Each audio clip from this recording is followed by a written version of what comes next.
Before this video starts, I just want to give a huge thank you to all my new subscribers and viewers. You guys mean the world to me. We're so close to 500. If you're not already subscribed, please consider doing so. And with that, let's get into Battlefront 2. Despite launching in 2017 to a wave of controversy, with the loot boxes, the microtransactions, and just everything tied to monetization, it was rough. I remember seeing those articles, and it's gotten some updates over the last few years. This game has undergone one of the most impressive redemption arcs I think I've seen in a, let's just say in a shooter, to my knowledge. The game is riddled with controversy, from its loot boxes, microtransactions, to all the dirty tactics EA pulled. But despite all that, with them not touching it in years, in 2025 this game is not only alive, it's thriving. At the time of recording, this game has hit a peak player count of 35,000 players on Steam alone, and that is crazy. But is it still worth your time now? Now that it's super popular, now that people are playing it, I just wanted to deep dive into this and kind of give my thoughts on the whole situation. And personally, I originally played Battlefront 2 on PS4 back when it first came out, and I loved it, played the crap out of it. But then I slowly fell off as I had no friends to play it with. I know, smallest violin.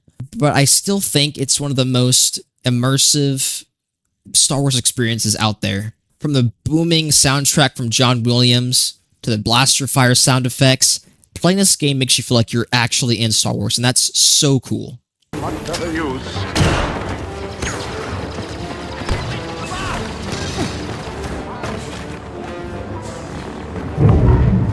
Warfare There we is not go. for the feeble-minded.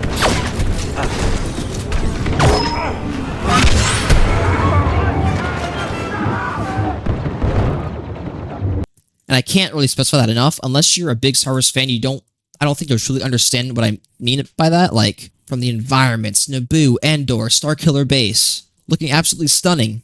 Even 8 years later, visually this game has aged beautifully. Whether you're playing Supremacy, Dynamic and Tactical Warfare, work together in co-op.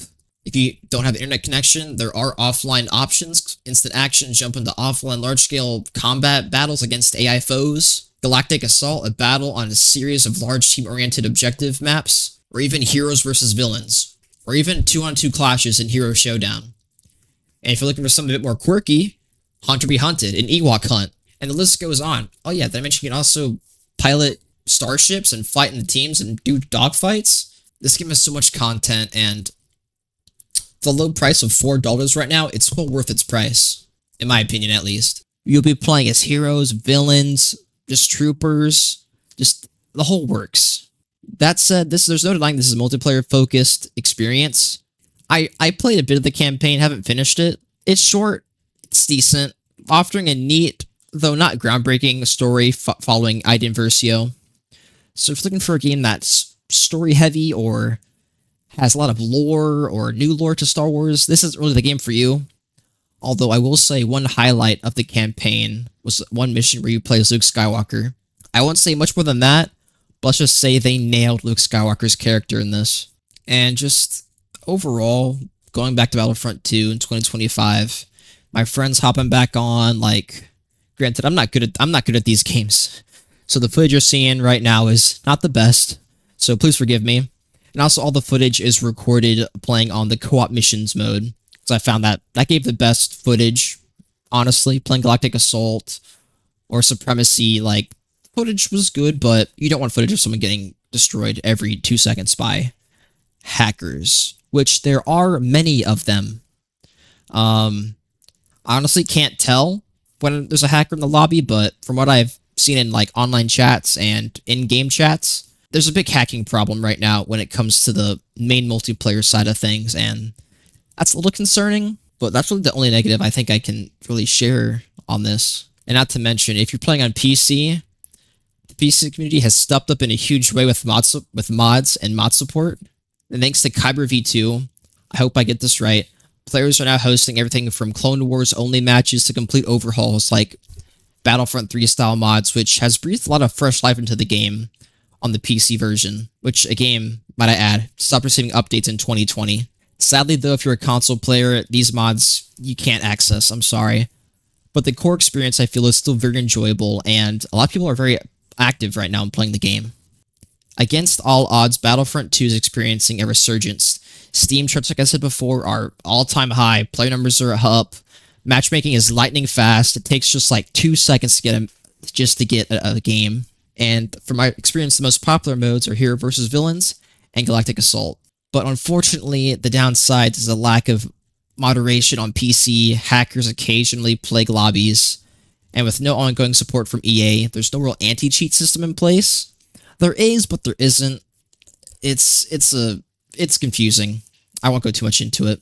And as of right now, I don't know what it is on console, but Battlefront 2 right now is $4 on Steam, and I say pick this up. You will not regret it if you're a Star Wars fan, and you'll love every second of it. And even if it's not $4, I say a good price range for this game is $5 to $15 when it's on sale. It's a no-brainer. If you love shooters, if you love Star Wars, you'll love this game. And I guarantee you'll get hundreds of hours of gameplay across every era of Star Wars. Dozens of maps, a full suite of beloved heroes. Even in its current state, it puts many full-price shooters, I feel like, to shame. From Marathon, if that can even be considered a shooter at this point. Just so many shooters, Splitgate. Those are the only two that come to mind right now, but if you have a shooter in mind, I guarantee you this game will scratch that shooter itch for you much better than any modern shooters will at this point. So should you play Battlefront 2 in 2025? I think you absolutely should, especially if you're a Star Wars fan. The game looks incredible. It plays great. It has a very passionate modding community if you play on PC. And while lacking new content and occasional hackers on PC, the amount of fun you'll have and spectacle will make it easy to forgive, I feel like. And if you don't want to have to deal with hackers, you could easily play the PvE missions. And it's just sheer fun. Come back from school and just sit back, relax, and just play games with my friends. I mentioned this in my Helldivers review about a year ago as well. Like, I just want to come back home from a long day's work and just sit back and relax and not worry about loot boxes, battle passes, and all that other crap. Because, frankly, it's being shoved down our throats. And this game, despite it having it in the beginning, doesn't have it now, and this game is really worth your time, and I really think you should give it a shot. And with that, I'm not sure what else to add to this review. So yeah, if you like this video, the videos I make are mostly unscripted. I just like to talk, so it's a bit scatterbrained, but I like making these types of videos, just giving my ideas out there. If you like it, subscribe. If you don't subscribe. But hey, subbing is free. And can always unsubscribe later. So with that, hope you enjoyed my take on the Battlefront 2 having a resurgence and if you should play it in 2025. And with that, I'll see you next time. Peace. Oh wait, before I go, I'm currently working on a video covering Peak and Ready or Not, because I'm looking forward to that Ready or Not console release.